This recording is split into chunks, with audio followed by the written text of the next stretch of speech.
This is a Sports Catastrophe production. Hey there, hi there, ho there, it's Jeff Cutastrophe. Welcome you to another Sports Catastrophe on this day. And on this day, October the 9th, 1974, almost 5 decades ago at the time of this taping, a new NHL team would debut. I know it's weird how almost every on this day this month so far has been debutantes of NHL teams, but couldn't let this pass.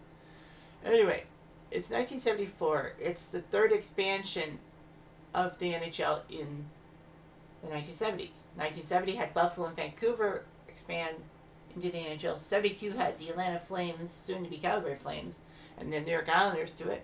1974, the NHL decided we needed two more teams to try to hurt the WHA. So they put teams in Kansas City and Washington. Of course, Kansas City, for the longest time, has been favored to try to have an NHL team. And so, they had a team for 2 seasons, and then all of a freaking sudden they didn't. That team went to Colorado, and then that team in 1982 moved to beat the Devils, and I talked about that when I talked about the Avalanche, or their debut in Colorado. Anywho, we talk about the second team, Washington, having hockey in the nation's capital. Hey, I mean, Canada would love to have hockey in the nation's capital if they did with Ottawa back in the 20s and 30s, but then that pipe dream got smoked until 1992. So, yeah. So, anyway, the NHL decided to put a team in the nation's capital and maybe have President Ford or soon to be President Carter come to the games. But no, they didn't. Regardless, Washington started out life on the road.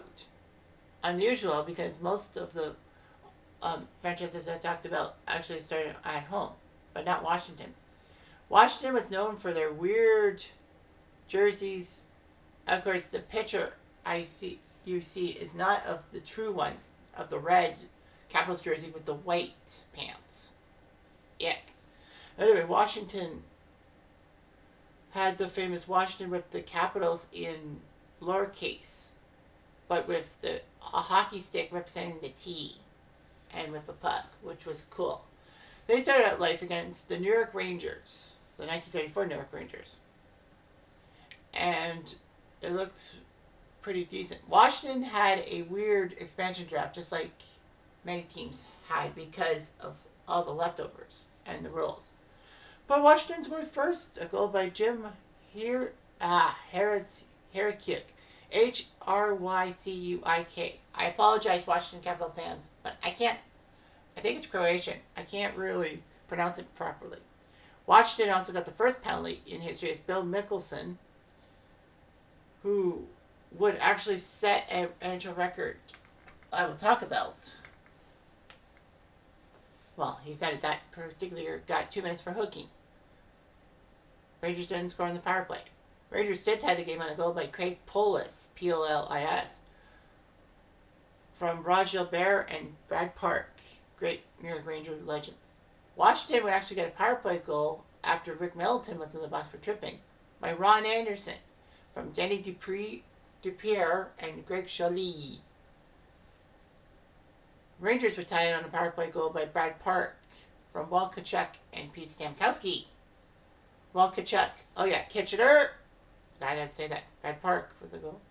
Rangers would take the lead 3-2 and a goal by Rick Middleton from Walt Kachuk, Kitchener, and Steve Vickers. Washington would tie the game on a goal by Dave Kryskow, K-R-Y-S-K-O-W,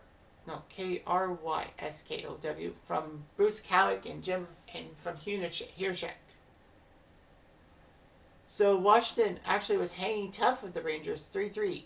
Unfortunately, though, the Rangers would score 3 quick goals. Greg Polis, his second from Walt Kachuk and Roger Barrett. Rick Middleton scored his second from Kachuk and Steve and Vickers, and Roger Barrett scored from Sean Martel.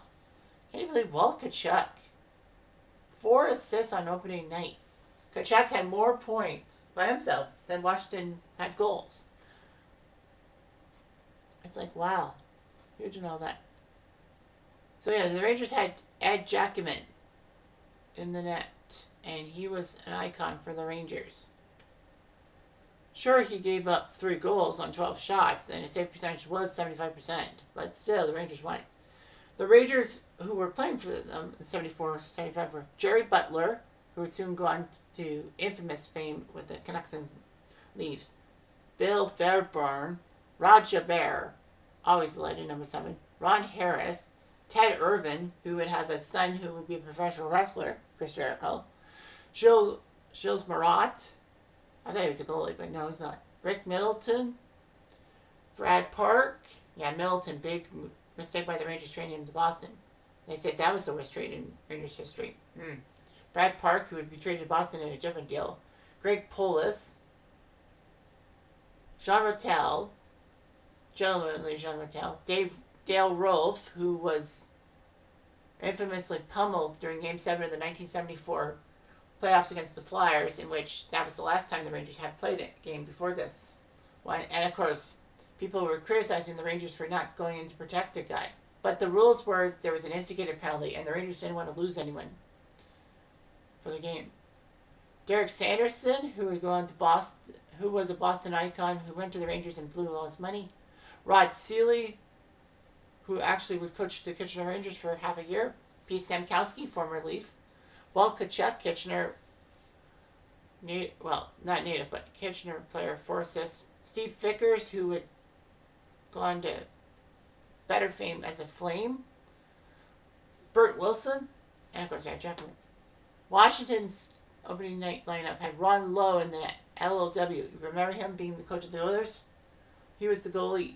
Ron Anderson, Mike Bloom, Gord Brooks, Bruce Cowick, Denny Dupere, Jack Eagers, who I guess was the veteran, Jim Hirschek, Greg Jolie, Dave Kriskow, Bill Lissick, Joe Luderigan, Mike Morrison, who was Washington's first ever draft pick, Bill Mickelson, Doug Moans, former Blackhawks icon, Andre Paloffi, Gord Smith, and Tommy Williams, who played for the 1960 U.S. squad at the Olympics. Back when Americans were scarce in the NHL. And you'd be thinking, well, okay, Washington lost 6-3, no big deal, they'll be fine. Well, they weren't. They fell to 8, 67, and 5. So in 80 games, they only won 8 games, so 1 out of 10.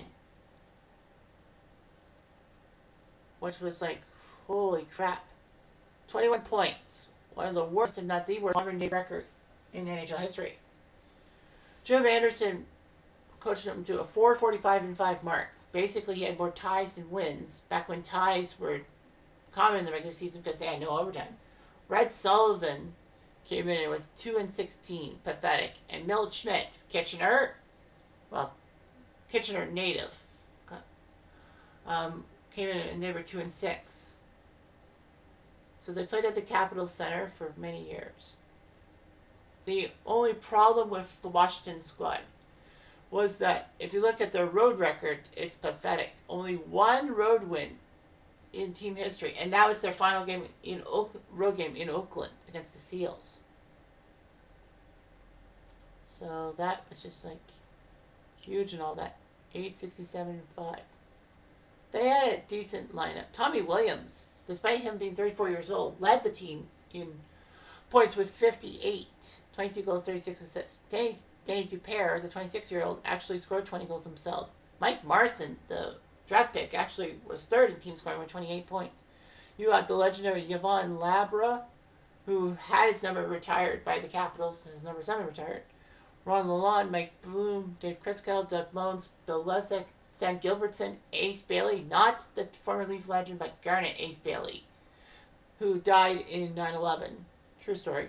Ron Anderson, Steve Atkinson, Pete LaFramboise, or Raspberry. I think it... No, isn't it strawberry? No, Framboise is strawberry, isn't it? Or is it raspberry? Doesn't matter. Bob Grip, Bruce Cowick, Gord Smith, Gord Brooks, Nelson Pyatt, Jim Hirschek, who only played 21 games that year. Bill Mickelson, who scored 10 points, but his plus-minus was minus 82. Remember when I said that he set a record? That's the record for worst plus-minus in NHL history, is minus 82. So yeah, so they had a lot of things. Their goaltending, well, Ron Lowe played 48 games and won all 8 games. So Ron Lowe was the only goalie of the 3 to win a game. John Adams, 28-year-old, 0-7, not the former U.S. president, was 0-7. And Michelle Belhumeur, or Good Humor in English, was 25 and went 0-24-3. If memory serves me right, he never won a game with the Capitals.